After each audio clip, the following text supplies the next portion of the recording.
Meus irmãos, graça, misericórdia e paz do Senhor Jesus. Quero saudar você que nos acompanha por meio das nossas redes sociais e que está prestando esse culto juntamente conosco. Preste-nos uma visita, você que não conhece ainda o trabalho dessa igreja Sesc Centenária, a Igreja Presbiteriana da Bahia. E convidá-lo, você que está aqui no santuário, e você que nos acompanha por meio das nossas redes sociais, abrir a Escritura na carta de Paulo aos Romanos, no capítulo de número 8, é o texto para nossa instrução nessa noite. Quero convidá-los, mesmo assentados como estão, a que acompanhem atentamente a leitura dessa porção da Palavra de Deus.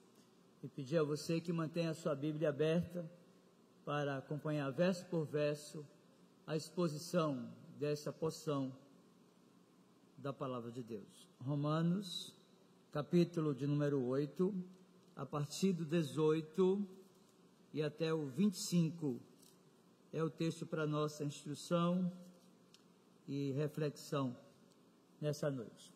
Acompanhe a leitura dessa porção da Palavra de Deus. Porque para mim tenho por certo que os sofrimentos do tempo presente não podem ser comparados com a glória a ser revelada em nós. A ardente expectativa da criação aguarda a revelação dos filhos de Deus, pois a criação está sujeita à vaidade não voluntariamente, mas por causa daquele que a sujeitou, na esperança de que a própria criação será redimida do cativeiro da corrupção para a liberdade da glória dos filhos de Deus.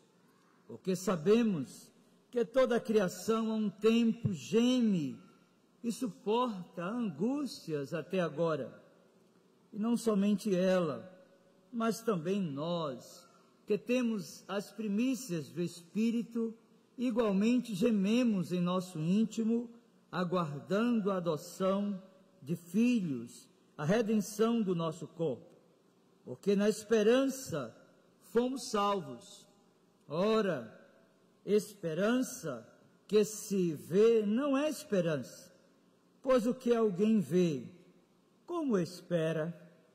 Mas se esperamos o que não vemos, com paciência o aguardamos. Eu quero convidá-lo a curvar a sua fronte, você que está na sua casa, que pode se curvar diante de Deus agora, para mais um momento de oração ao Senhor. Meu Senhor, nós temos gratidão, porque éramos trevas e hoje somos luz, porque nós estávamos perdidos e fomos encontrados pelo Senhor.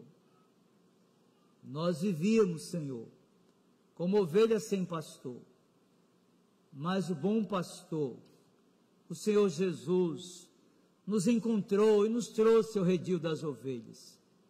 Nós queremos te louvar por isso, porque não depende nem de quem quer, muito menos nem de quem corre, mas de usar o Senhor as tuas misericórdias.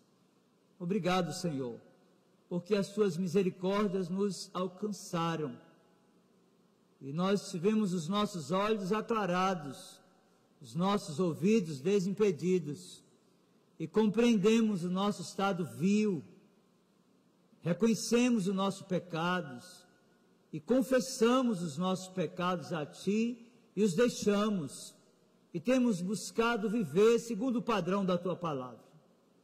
É verdade também, Senhor, que eventualmente nós pecamos e fazemos aquilo que é mal aos Teus olhos. Por isso nós te pedimos misericórdia e perdão. E como ovelhas do teu redil, povo do teu pastoreio, nós te pedimos que nos alimente espiritualmente, de forma especial, nessa noite, por meio da palavra lida.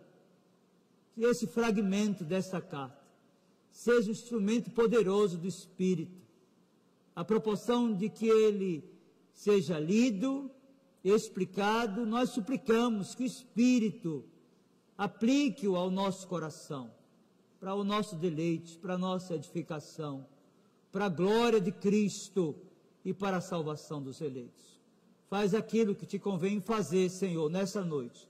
Promove a glória de Jesus, por quem oramos. Amém.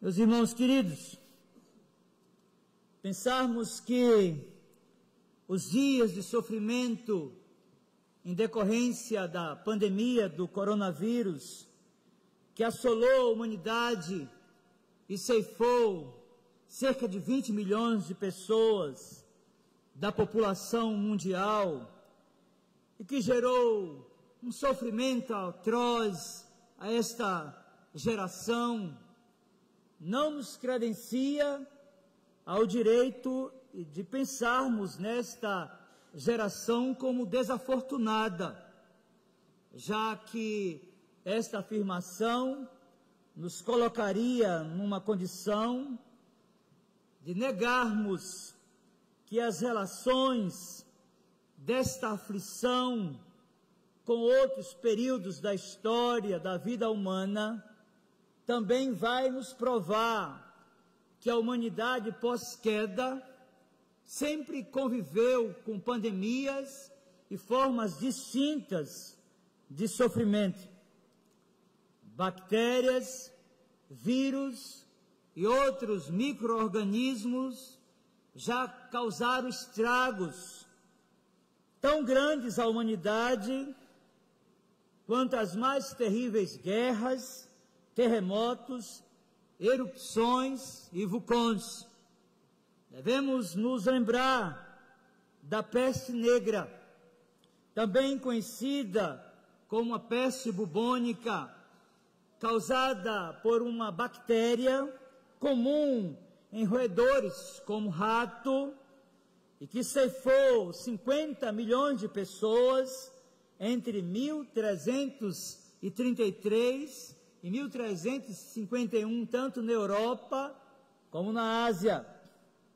Devemos recobrar o nosso estado de consciência e lembrarmos da cólera, conhecida desde a antiguidade, teve a sua primeira epidemia global em 1817.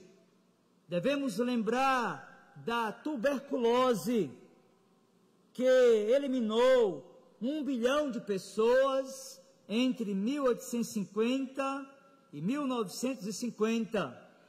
Devemos lembrar da varíola, que ceifou 300 milhões de pessoas entre 1896 e 1980. Devemos recobrar o nosso estado de consciência e lembrarmos da gripe espanhola, que deixou cerca de 20 milhões de mortos entre 1918 e 1919. Poderíamos ainda falar do tifo, lembrarmos da febre amarela, do sarampo e da malária, para justificar a inspiração e a inerrância de toda a Escritura, que nos ensina que o que foi é o que há de ser, e o que se fez, isso se tornará a fazer. Nada há, pois, novo debaixo do sol. Eclesiastes capítulo 1, verso 9. Meus irmãos queridos e amigos, a carta de Paulo aos Romanos é a maior, a mais formal e doutrinária de todas as suas cartas. Ela está dividida em duas grandes seções. A primeira nós definimos como doutrinária, vai do capítulo 1 até o capítulo 11, e a parte prática do capítulo 12 ao capítulo 16. Ao tratar de aspectos doutrinários, o apóstolo Paulo discorre sobre a justiça de Deus, o estado de depravação do homem, a justificação pela fé e os efeitos promovidos por esses princípios doutrinários na vida daqueles a quem ele endereça esta carta.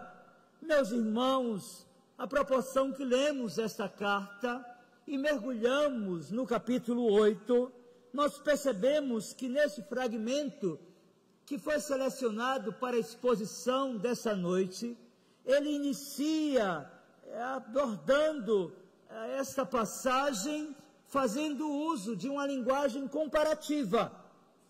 Volte-se a olhar para o texto que foi lido e perceba que no capítulo 8, verso 18, ele inicia esta perícope fazendo a seguinte afirmação: porque para mim tenho por certo que os sofrimentos do tempo presente não podem ser comparados com a glória a ser revelada em nós.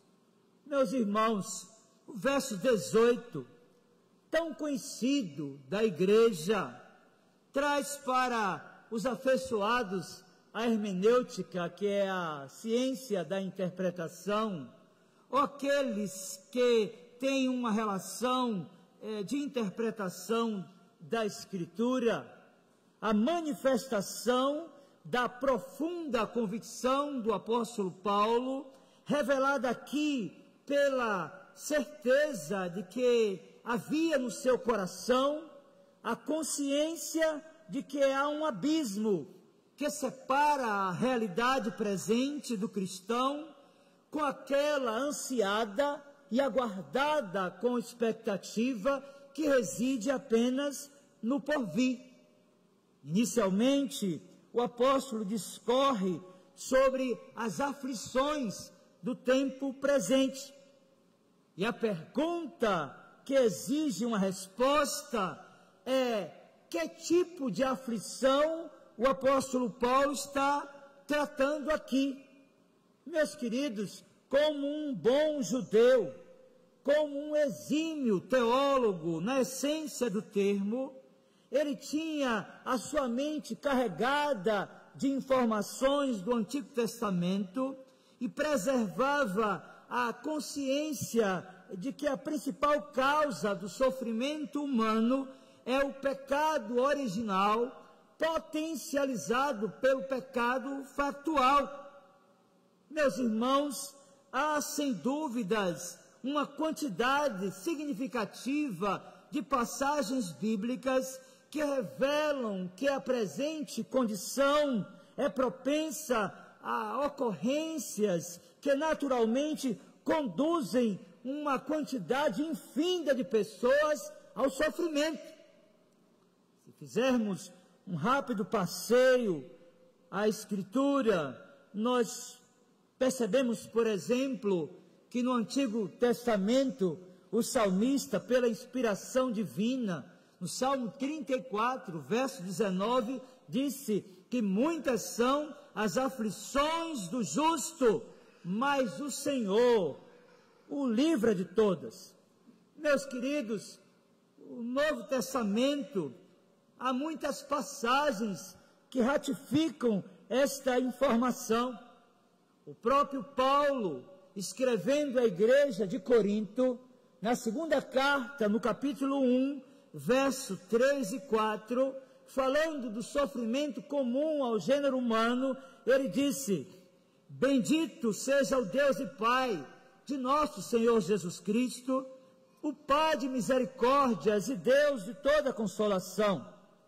É Ele que nos conforta em toda a nossa tribulação, para podermos consolar os que estiverem em qualquer angústia, com a consolação com que nós mesmos somos contemplados por Deus. Se continuarmos folheando os escritos paulinos, nós vamos perceber que ele também, na carta aos Filipenses, cujo tema geral é alegria, ele trata também sobre sofrimento. Filipenses capítulo 1, verso 29 diz: porque vos foi concedida a graça de padecerdes por Cristo e não somente de crerdes nele. Se avaliarmos as cartas gerais, nós percebemos que o pensamento petrino, na primeira carta de Pedro, vai nos trazer a consciência de que o sofrimento é algo comum, já que a queda trouxe todas as mazelas pelas quais nós convivemos. 1 de Pedro, capítulo 5, verso 10, diz: e o Deus de toda graça, que em Cristo Jesus vos chamou à sua eterna glória, depois de haverdes padecido um pouco, Ele mesmo vos aperfeiçoará, confirmará, fortificará e fortalecerá. Meus queridos, essa ideia de que o sofrimento humano faz parte desse percurso da peregrinação de todo cristão, também foi ratificado pela história da igreja, já que nós temos inúmeros exemplos que autenticam a informação de Paulo no capítulo 8, quando ele vai tratar sobre esse tema. O profeta Isaías teve uma morte trágica. A história dos hebreus nos revela que ele foi cerrado ao meio. Meus queridos, o apóstolo Pedro foi crucificado de cabeça para baixo. Meus queridos, Bartolomeu foi martirizado, tendo a sua pele retirada ainda quando estava em vida. Meus irmãos, João, o apóstolo que escreveu o Evangelho, as cartas gerais e o livro do Apocalipse, morreu exilado na ilha de Patmos. Meus irmãos, de fato, o apóstolo Paulo, através de contraste, revela que o paraíso para o cristão não é aqui. Daí a declaração: para mim tenho por certo que os sofrimentos do tempo presente não podem ser comparados com a glória a ser revelada em nós. Meus irmãos, a palavra sofrimento aqui, do ponto de vista da etimologia do termo na língua original, transmite a ideia de males externos, como infortúnio, como calamidade e aflições em decorrência da aliança com o Senhor Jesus. Esta palavra sofrimento revela também os males internos, aquela angústia que é processada na alma, aquela angústia que é processada decorrente da falta de conformidade com a santa e bendita lei de Deus. Meus irmãos, é possível que as formas de sofrimento que o apóstolo Paulo tinha em mente preservava uma relação também com a dor física e mental, tais como enfermidade, tais como desilusão, como desemprego, como um estado de pobreza extrema e como as frustrações tão comuns a este período delicado da história da humanidade. Esta é a declaração de Paulo. Daí a palavra sofrimento aqui, como na revelação desse versículo, é utilizada em associação a esta vida. E o propósito de Paulo é o de deslocar o olhar dos crentes para o céu, o local onde todos os anseios, expectativas e todas as necessidades serão plenamente satisfeitas. Vejam, a declaração paulina remete o nosso olhar para a glória celestial. Para mim, tenho por certo que os sofrimentos desse tempo presente não podem ser comparados com a glória a ser revelada em nós. Meus irmãos, se o objetivo do apóstolo foi o de transportar o olhar dos seus leitores para o que ele define como a glória a ser revelada em nós, como um registro textual, nós necessitamos entender aqui o que é que ele deseja com isso. Meus irmãos, esta condição, podemos dizer, de glorificação, o estado de satisfação tem o seu início com aquilo que nós definimos como uma regeneração, que é também definida pelos teólogos como um novo nascimento. Devemos lembrar que esta satisfação, que é plenamente, não sendo redundante, satisfeita no coração do peregrino, acontece quando ele se reconhece como pecador, quando ele tem uma consciência aguçada de que os seus pecados o conduzirão à morte eterna. É nesse momento, pela revelação da palavra, pela consciência que é dada pelo Espírito, pela visitação poderosa da exposição da palavra, que um pecador que caminha a passos largos para o inferno tem os seus sentidos despertados e ainda aqui passa a desfrutar desse estado de glorificação que só será perfeito naquele dia em que Cristo voltar. Mas aqui, ainda nas limitações impostas pelo pecado, nós vivemos aquilo que experimentamos, que é o já e o ainda não. Estamos satisfeitos, mas não completamente e perfeitamente satisfeitos, porque Cristo ainda não voltou para estabelecer definitivamente o seu reino. Meus irmãos, contudo, é no estado intermediário da alma que os redimidos começam a experimentar com mais intensidade essa condição que é incomparavelmente melhor do que esta presente existência. Quando da experiência da morte física, que é o que nós conhecemos como a separação da alma do corpo, quando a alma do redimido vai se encontrar com seu Redentor no céu, quando este se junta ao grande coral que está na presença do Cristo ressuscitado para celebrar o seu augusto nome, que esse estado de insatisfação é mitigado e nesse estado intermediário há uma expectativa daquele dia da parousia, quando Cristo virá.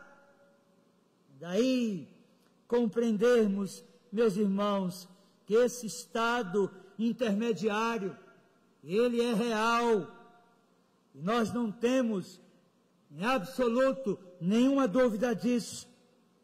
O Senhor Jesus disse a um ladrão arrependido no momento da sua partida, por sua consciência de pecados, que naquele instante da sua confissão, ele já estava credenciado a se juntar aos peregrinos que já haviam partido para a eternidade feliz, quando lhe disse: em verdade te digo que hoje estarás comigo no paraíso. Meus irmãos, se continuarmos lendo as Escrituras, nós vamos perceber que a mente do autor da carta aos Hebreus fala do espírito dos justos que chegam ao céu após a morte, aperfeiçoados pelo sacrifício de Cristo, que é eterno, que é perfeito e que é suficiente. Folhearmos as Escrituras, utilizando daquilo que os reformadores nos legaram como analogia da Escritura, nós vamos ratificar ainda mais esse ensino. Hebreus capítulo 12, versos 22 e 23 nos diz: mas tendes chegado ao monte Sião, à cidade do Deus vivo, a Jerusalém celestial, e a incontáveis hostes de anjos, e a universal assembleia, igreja dos primogênitos arrolados nos céus, e a Deus, o juiz de todos, e aos espíritos dos justos aperfeiçoados. Meus irmãos, se continuarmos lendo as Escrituras, nós vamos perceber que esse relato é fortalecido pela experiência de João. E ele registra no livro do Apocalipse capítulo 7, versos 9 e 10, que esse estado de insatisfação, ele começa a ser resolvido com a conversão, ele tem uma condição quase que aperfeiçoada no estado intermediário da alma, e será plenamente perfeito quando Cristo voltar. Meus irmãos, tudo isso colide de maneira frontal com a doutrina da psicopaniquia. A psicopaniquia é a doutrina do sono da alma. E há pessoas, crentes e piedosas, que entendem que quando um cristão morre, ele adormece, aguardando o dia da redenção do seu corpo. Meus queridos, tudo que lemos aqui prova exatamente o contrário. Isso também nos dá subsídio para entendermos que a doutrina do purgatório, ela não é verdadeira. Depois da morte, diz o autor da carta aos Hebreus, segue-se o juízo. Ou seja, nós já temos aqui a nossa sentença final. Se você é crente, se você confessou Jesus Cristo, se você arrependeu-se dos seus pecados, se você os deixou, se você está vivendo um processo de santificação e tem buscado pelos meios de graça o aperfeiçoamento do seu caráter, partindo daqui para a eternidade, você será acolhido na glória celeste e estará para sempre com o Senhor. Contudo, se você vive uma espécie de ateísmo prático, se você conhece a teologia, se você tem o conhecimento da história da igreja, se você lê a sua Bíblia, ainda que diariamente, tem uma vida de leitura da Escritura, mas essas verdades não trazem impactos sobre a sua vida, você precisa estar alerta nessa noite. Porque não há mais do que dois destinos, apenas o céu e o inferno, reservados para aqueles que partem para a eternidade. Meus irmãos, Paulo afirma que a glória a ser revelada em nós não pode ser comparada com esta vida efêmera. Perceba que o apóstolo é enfático. Ele não afirma que essa glória será revelada a nós, mas em nós, ou seja, no nosso corpo, que será restaurado quando Cristo finalmente voltar para julgar todas as pessoas.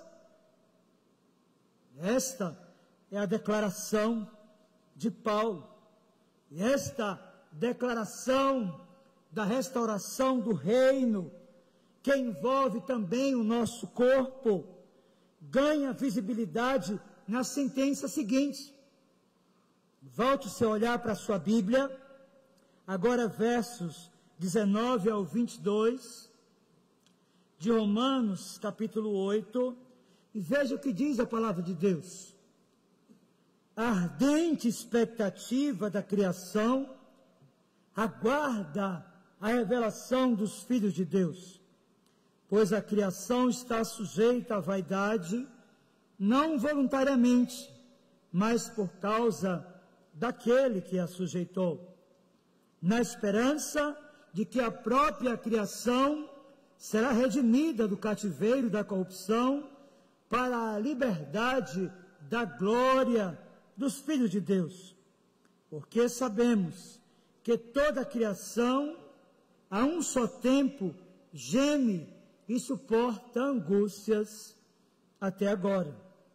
Meus irmãos, esta passagem lida, a segunda seção do texto que é objeto da exposição nessa noite, revela a ardente expectativa da criação, que anseia pela restauração de todas as coisas, e diz o texto, geme, ou seja, sofre angústias decorrentes do pecado original. Obviamente, é necessário esclarecer que, do ponto de vista geral, há 3 grupos distintos que não anseiam em objetivo pela restauração de todas as coisas segundo a palavra de Deus.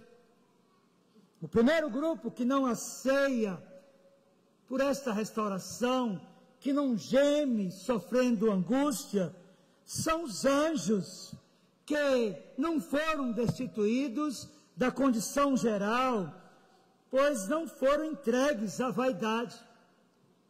Segundo, Satanás e seus demônios, cuja consciência do juízo final e a incapacidade para arrependimento os fazem tremer diante do Deus Todo-Poderoso. E terceiro, os pecadores preteridos, que na condição de mortos em seus delitos e pecados, não possuem a capacidade de discernimento espiritual, vivem objetivamente como se Deus não existisse. Mas, meus queridos, se esses grupos estão de fora, cabe-nos aqui uma outra pergunta a esta passagem: de quem o apóstolo Paulo se refere quando ele fala dessa ardente expectativa da criação? Meus irmãos, a ideia aqui é da criação irracional, podemos dizer inanimada. É possível defini-la também como a criação subhumana, ou a criação como a conhecemos.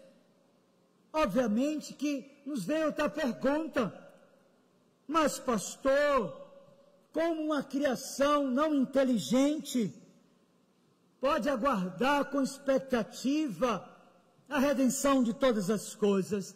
Meus queridos, percebam que Paulo utiliza uma linguagem personificada, e a ideia aqui é de revelar que esta condição de sofrimento presente terá finalmente uma redenção.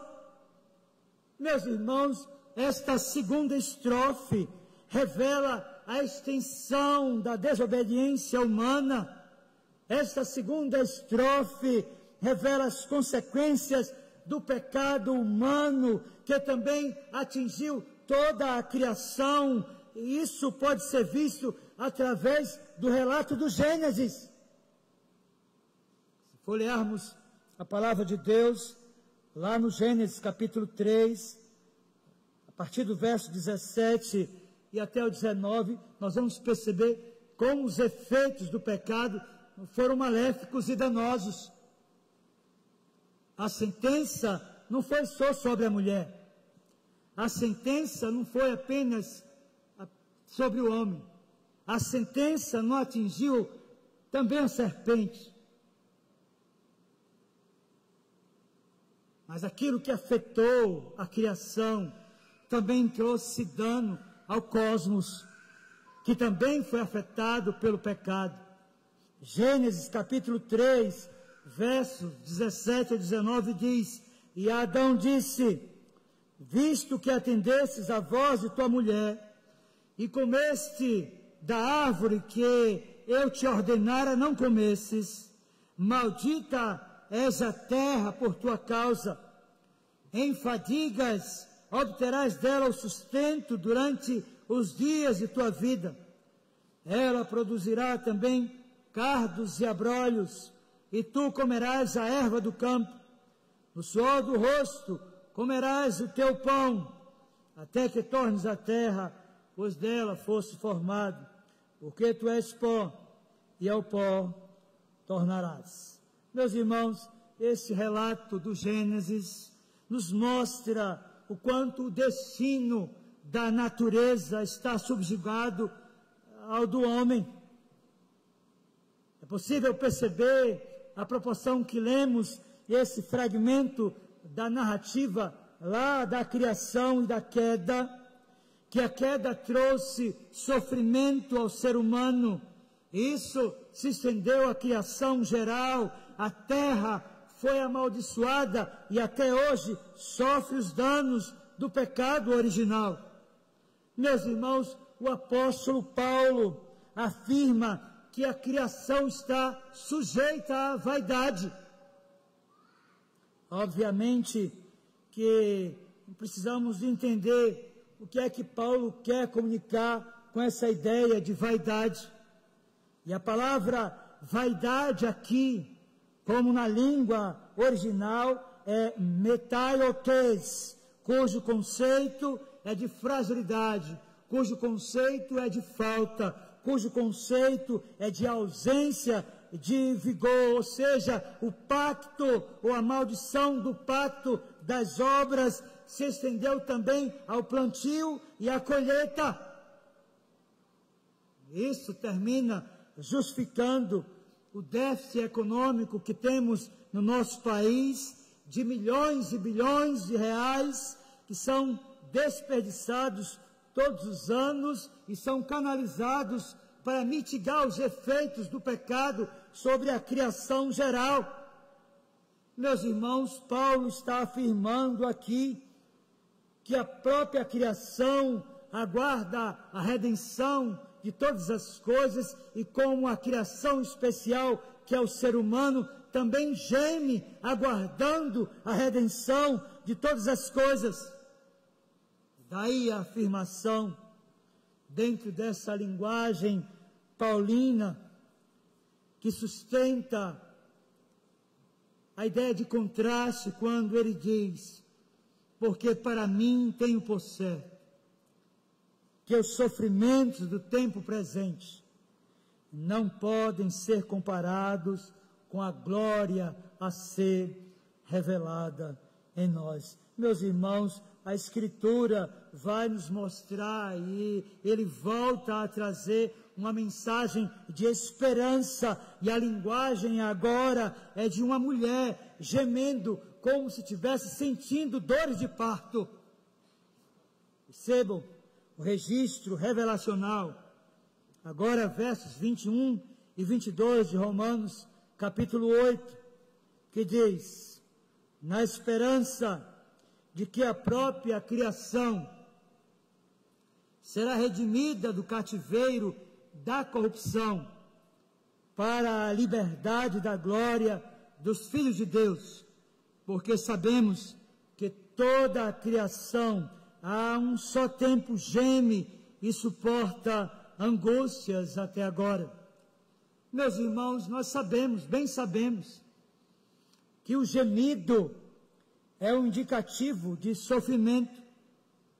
Contudo, implica aqui em esperança, como bem disse o reformador João Calvino. Sobre essa passagem ele afirmou: tais gemidos são as angústias do parto, não as angústias da morte, de modo que toda a criação participa dessas angústias, como uma mulher que está sentindo dores em decorrência do parto. Meus irmãos, ainda que a dor de uma mulher seja tão atroz, ainda que a dor para conceber uma criança dentro da expectativa de um parto normal lhe traga dores e angústias à sua própria alma, há uma expectativa em conhecer o seu bebê, há uma esperança de que aquela dor não somente vai cessar, mas há uma expectativa também da recompensa por tudo aquilo. Esta é a linguagem de Paulo. Ou seja, isso nos traz esperança em meio aos sofrimentos que enfrentamos nessa vida. O detalhe é que a igreja evangélica brasileira foi afetada por uma híbrida teologia da prosperidade ou da confissão positiva, cujos proponentes são Essek Kenyo e Kenneth Hagin, E hoje, por meio do Evangelho que está misturado com a mensagem de autoajuda do coaching, Cristo já havia advertido aos seus discípulos que no mundo eles teriam aflições, que deveriam ter contentamento, esperança e fé, à proporção que passasse pelos vales e desertos da vida. Eu quero dizer para você nessa noite, seja qual for o nível de sofrimento que você possa estar vivendo, seja no seu corpo, seja na sua alma, seja nas suas relações interpessoais ou de trabalho, eu quero dizer para você que para um cristão genuíno sempre haverá esperança. Nós precisamos de alimentar nossa alma com a mensagem gloriosa do Evangelho de Cristo, retirando tantas vezes o nosso olhar dessa passagem efêmera, transportando, como na sugestão de Paulo, o nosso olhar para o trono da graça, alimentando o nosso coração, a nossa mente de esperança de que um dia nós seremos plenamente e perfeitamente perfeitos, mas enquanto aqui nós precisamos de enfrentar as nossas lutas na confiança de que o Deus que é soberano também é providente para nos visitar. É isso que deve alimentar a nossa alma, não apenas nesta condição, mas alimentar a nossa alma com a escatologia petrina. Pedro escreve na sua segunda carta, no capítulo 3, verso 7, também versos 11 e 12, para alimentar a alma daqueles crentes com a esperança de que todas as coisas serão restauradas. Segunda de Pedro 3, verso 7, 11 e 12, escutem.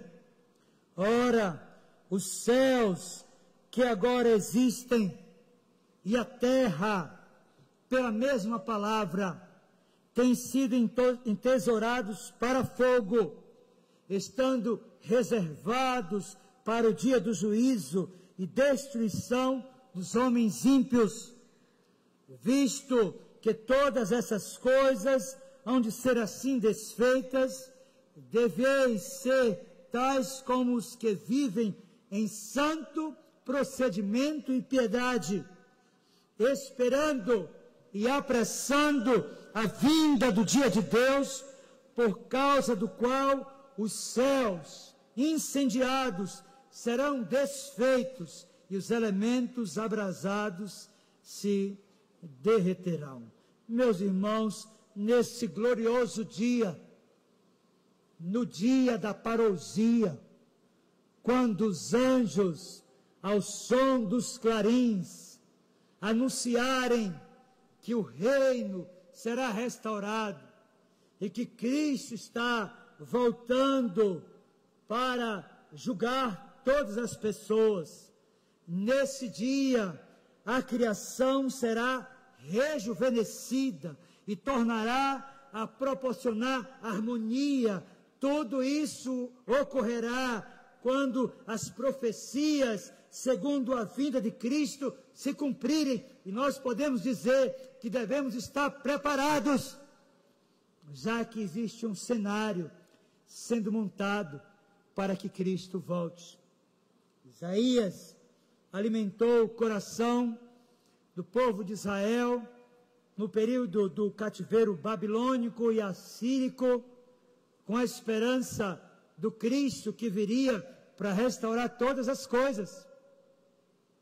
Daí o seu livro, no capítulo 11, versos do 6 ao 9, nos mostrar: o lobo habitará com o cordeiro, e o leopardo se deitará junto ao cabrito, o bezerro, o leão novo e o animal cevado andarão juntos, e um pequenino os guiará.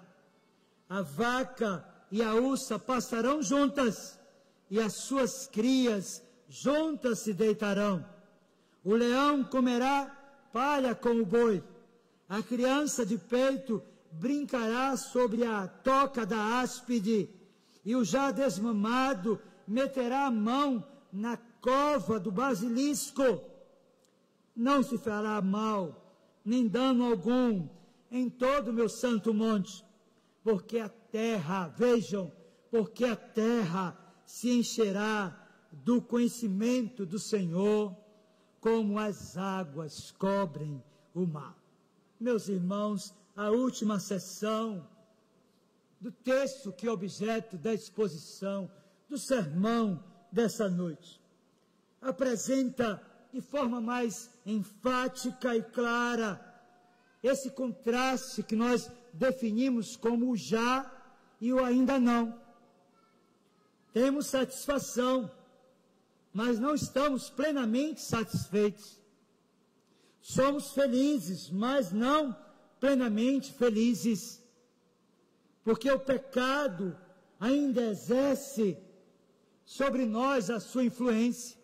É verdade que ele não tem mais poder de dominar a nossa mente, mas a sua influência de depreciar a nossa esperança e fé é tão presente que tantas vezes vivemos esse estado de insatisfação. Mas para mitigar essa condição, Paulo encerra essa perícope. Vejam, Romanos 8, versos do 23 ao 25, caminhando para o final da exposição, ele diz: e não somente ela, mas também nós, que temos as primícias do Espírito, igualmente gememos no nosso íntimo, aguardando a adoção de filhos, a redenção do nosso corpo, porque na esperança fomos salvos. Então ele diz: ora, esperança que se vê não é esperança, pois o que alguém vê, como espera? Pergunta o apóstolo. Mas se esperamos o que não vemos, com paciência o aguardamos. Meus irmãos, percebam que o apóstolo estende o conceito de gemido, ou seja, de sofrimento, como ilustração aos crentes, e se inclui entre eles. É Paulo, o teólogo, é Paulo, o judeu, é Paulo que produziu 13 cartas, é Paulo que teve uma experiência gloriosa de novo nascimento, que se inclui como os crentes comuns, dizendo: eu também sofro, esse sofrimento também é meu, mas a glória que será revelada também será minha. Meus irmãos, nesse mundo vil, e tantas sugestões de pecados, e tantas coisas que nos abatem no corpo, na alma, que nos afetam, nós precisamos olhar para a passagem e percebermos que em meio ao sofrimento que nós estamos passando nesses dias tão difíceis, cada um no seu nível, sem diminuir para ninguém a dor que abate a alma, às vezes por causa de desafetos relacionais, problemas na saúde emocional, na saúde clínica, gente que está enfrentando enfermidades crônicas,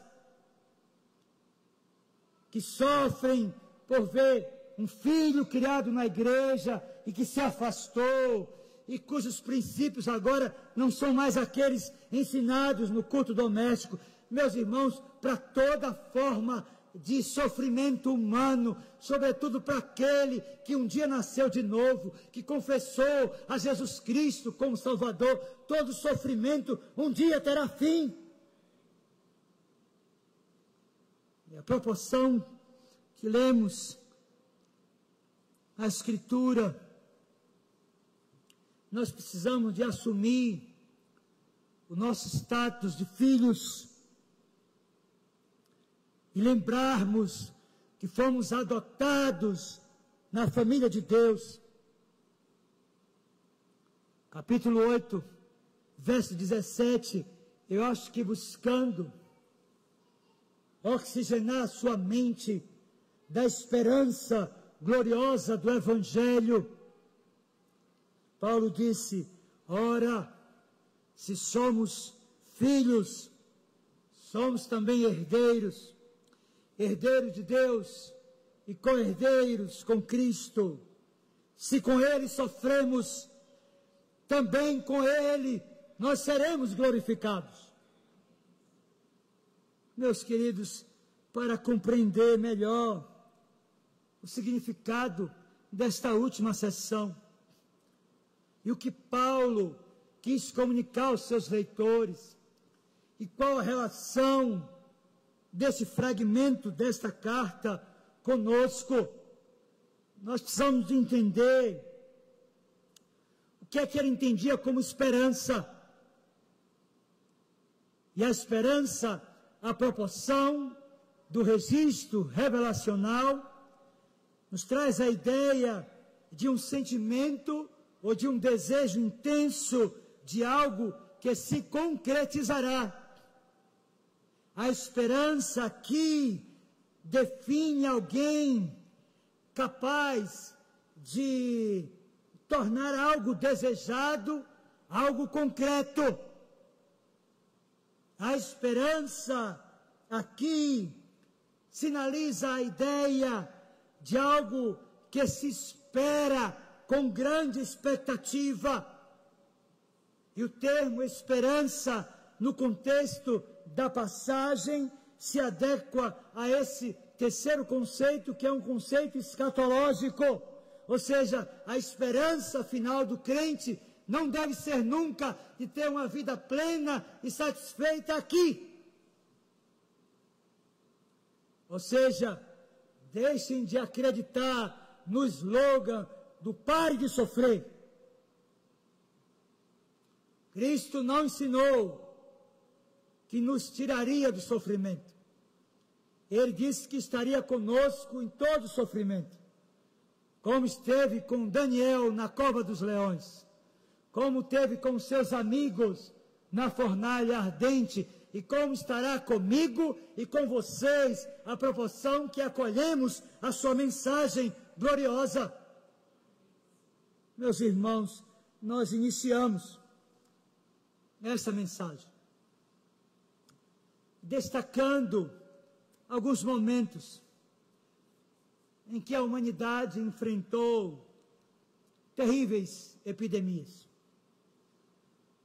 Destacamos aqui que o apóstolo Paulo utiliza de linguagem comparativa para ensinar que toda forma de sofrimento tem um dia e uma hora marcados para terminar. Considerando tudo que nós já vimos até aqui, eu quero concluir a mensagem nessa noite fazendo ainda 6 considerações práticas para nós. Primeiro, toda forma de sofrimento foi produzida pelo pecado original e é agravado pelo pecado factual, aquele que é cometido e muitas vezes cultivado por muitos crentes. Segundo, a relação do ser humano com o meio ambiente e criação não racional foi afetada pelo pecado. Daí o sofrimento estabelecido nessas relações, tantas vezes conflituosas. Terceiro, mesmo os crentes, vejam, mesmo os crentes regenerados, nascidos de novo, regenerados pelo poder do Espírito, sofrem em decorrência da influência do pecado. Mas, em quarto lugar, o sofrimento na vida cristã é importante e, podemos dizer, é também necessário para revelar o quanto o pecado foi e continua sendo danoso. E é, por vezes, um recurso pedagógico poderoso nas mãos do Senhor para disciplinar e aperfeiçoar o caráter dos seus filhos. Em quinto lugar, nesta vida, meus irmãos, o sofrimento tem um objetivo: oferecer consciência ao cristão de que ele não está em sua casa, de que ele é um peregrino, que está aqui de passagem, e não deve pôr a sua vida ou a sua confiança nessa vida passageira. Por fim, por mais que esta vida possa nos proporcionar momentos de extrema felicidade, de alegria, de contentamento, de satisfação, devemos ter a consciência de que ela jamais poderá ser comparada para aqueles que estão e aguardam a redenção de todas as coisas. Daí, Paulo escreveu aos Coríntios, na sua primeira carta, capítulo 2, verso 9, afirmar, como está escrito: nem olhos viram, nem ouvidos ouviram, nem jamais penetrou no coração humano o que Deus tem preparado para aqueles que o amam. Portanto, se você é crente, fique mais crente. Use os meios de graça. Leia mais a Bíblia. Comece o seu dia, ainda na alvorada, tomando esse livro santo para alimentar a sua alma. Comece o seu dia se dobrando, genuflexo, aos pés do seu Redentor. Valorize a comunhão da sua igreja. Deixe de ser crítico. Encontre os meios para fazer com que a igreja seja sempre um ambiente saudável. Portanto, se você é crente, permaneça firme, porque há uma esperança para você, de que todas as coisas serão restauradas. Mas eu quero concluir a mensagem me dirigindo a você, que talvez possa estar aqui, ou nos acompanhando por nossas redes sociais, e talvez não tenha ainda uma aliança com o Senhor. Talvez tenha conhecimento da boa teologia, tenha crescido em um lar cristão. Teoricamente, você conhece todo o sistema de doutrina das igrejas reformadas, mas não teve ainda uma experiência gloriosa de conversão, de novo nascimento. Essa mensagem é urgente e é para você, a fim de que você se arrependa dos seus pecados, a fim de que você deixe os seus pecados, a fim de que você confesse a Jesus Cristo como seu Salvador e viva para a sua glória e para o seu louvor. A minha oração e súplica é que Deus, por sua graça, possa aplicar a sua palavra ao nosso coração, de modo que a nossa vida seja para o louvor da glória do nome do seu bendito Filho, o Senhor Jesus. Vamos ficar de pé, vamos cantar com toda a alegria do nosso ser e com o vigor da nossa alma. O hino de número 136 do Inário Novo Cântico.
Vamos orar, suplicar a Deus a manifestação do seu poder.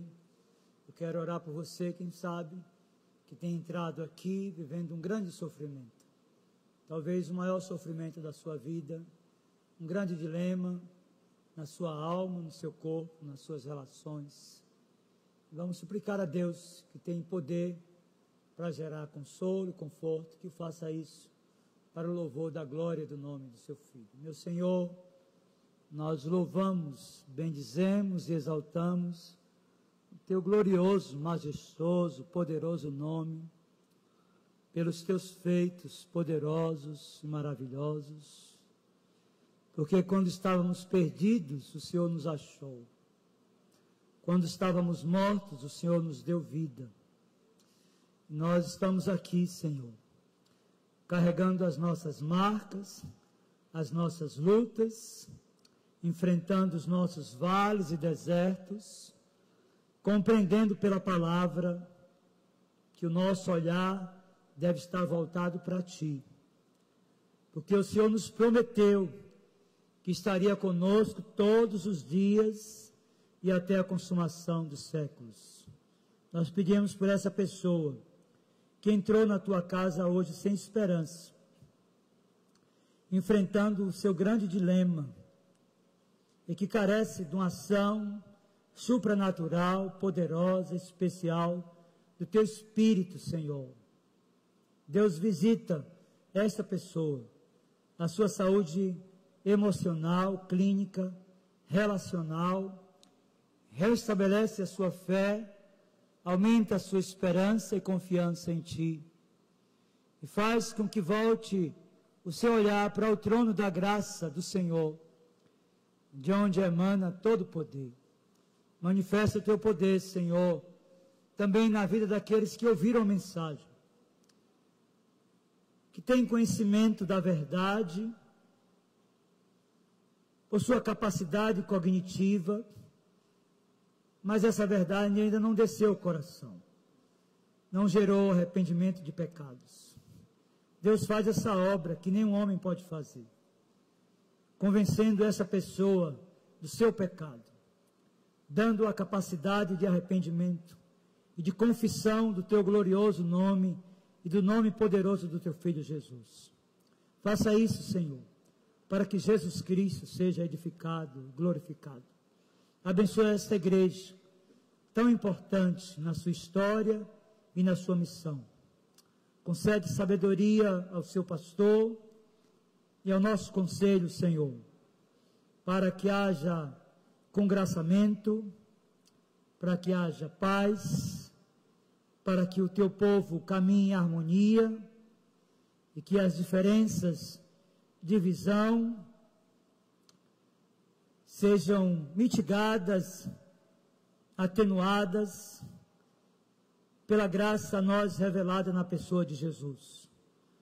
Ajude-nos a compreender, Senhor, que o Senhor ordena a bênção onde há comunhão fraterna. Então faz com que essa igreja permaneça na sua fraternidade, vivendo o amor que nos uniu na pessoa de Jesus. E guarda a igreja da Bahia do maligno, de todas as coisas que possam trazer dificuldades para que o seu ministério e a sua missão continuem sendo exercidos de forma a glorificar o nome de Cristo. Despede-nos agora com a Tua paz e leve-nos aos nossos lares, guardados por Teu poder, pois nós oramos no nome poderoso e bendito de Jesus. Amém. Recebam a bênção, irmãos. Que a graça do Senhor Jesus, o amor de Deus, o nosso muito bondoso Pai, o poder, a comunhão e as consolações do Santo Espírito de Deus, sejam sobre vós, irmãos, e sobre vós repouso. Assim vos abençoe o Deus Pai, Filho e Espírito Santo. Amém.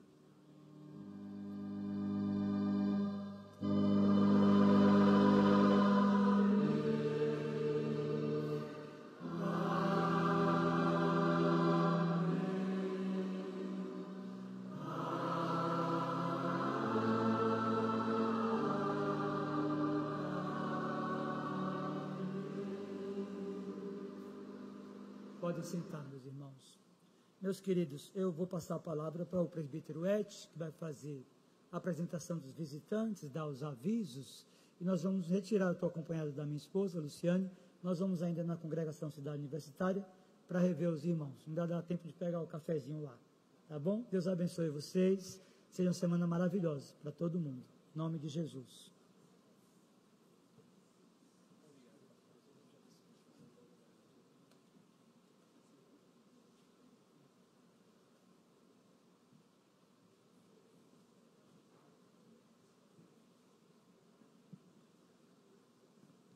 Que bênção de pregação, né, meus irmãos?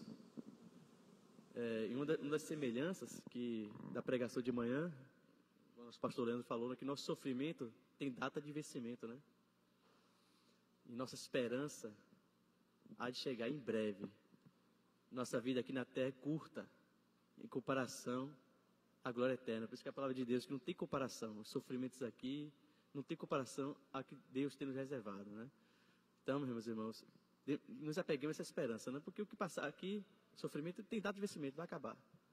E a certeza da vitória, né? Cristo falou, já venci. Então, o presente, a graça, a salvação já está garantida.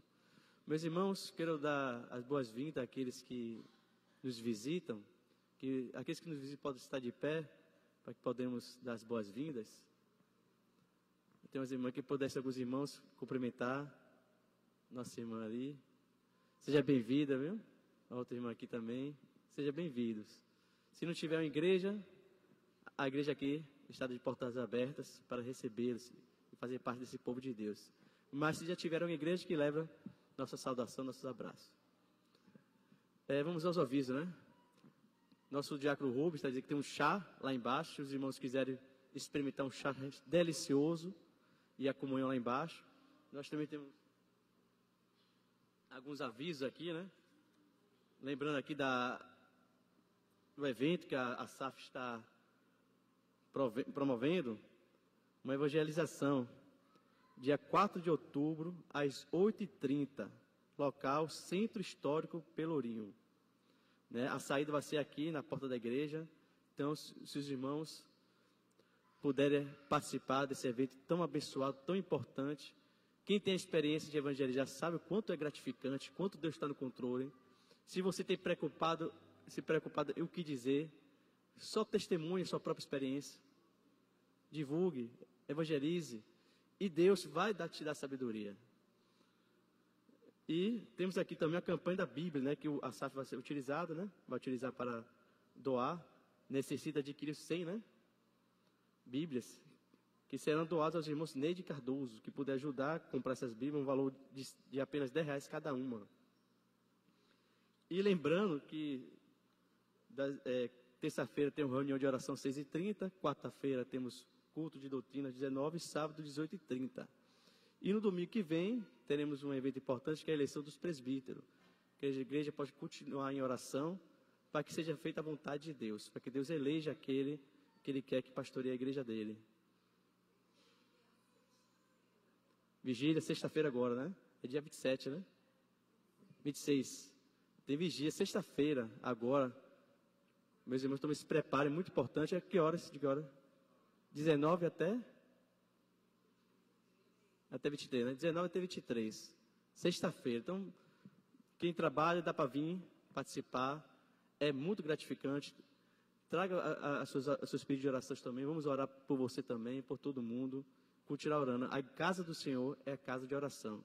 É importante a igreja estar viva nisso, né? Nessa reunião de oração.